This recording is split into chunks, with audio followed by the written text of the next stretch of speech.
We continue to bring you updates from the Artichon Conference Center, and right now I'm with Mr. Barry Atkinson. He is one of the newly elected councillor.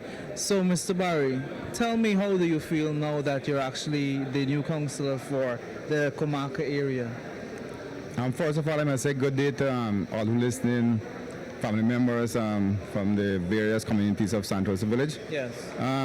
First of all, I must say that it's been a great pleasure as a leader for the Kumaka area, serving as a Kumaka councillor. Yes.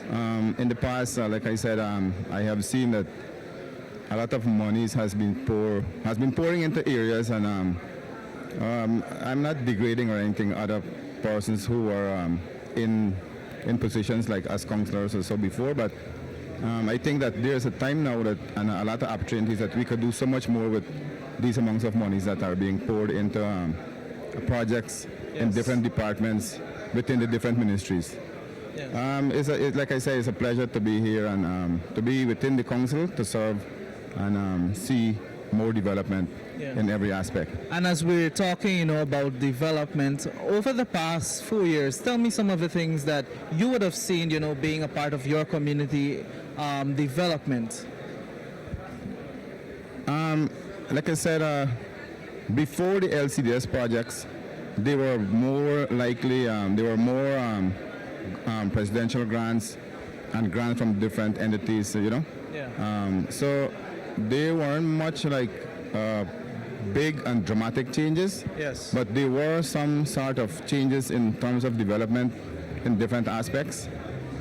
But since the LCDS has been introduced last year, where there were quite some dramatic changes from last year to even this year, with Santrosa as the biggest and most populated village in the country.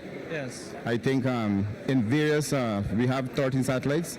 So in various satellite communities, there were a lot of work being done in different departments. And for example, we have community center, the Kumaka area, and that's been done by the previous interim councillor. Yeah. We have some sanitary blocks. I think juice factory in the making. It's at a halt now, but I think in a different area, they did guest house and so much more, no? Yeah. In different areas that they had their own projects doing.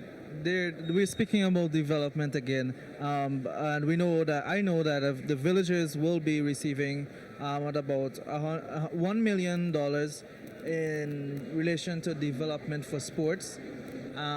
What do you guys plan to do with it, or what do you as a councillor plan to do with the 1 million? That's a good question. Well, actually, I made a reference to the Honorable VP up in the conference room. Yeah. And he greatly acknowledged that, like I said before, remember, I wasn't aware of what really transpired before, so I had to make a lot of questions towards how the money can be spent, 'cause I don't want to misspend it either. Yes. And let it go to purposeful projects. Huh? Yeah. So for the $1 million this time, there's the recreational ground at the Kumaka, in the Kumaka area where I am from, one of the most populated area in the Santos Village. Yes. A number of probably 1,300 residents.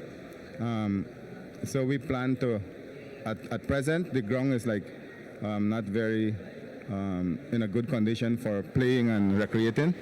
So I would just like to grade, roll, and prepare the ground more that children could recreate in a more comfortable environment. Yes. And, speaking about development, there we had it from the newly elected councillor from Kumaka, Barry Atkinson. And so we encourage you guys to stay tuned to NCN for more updates.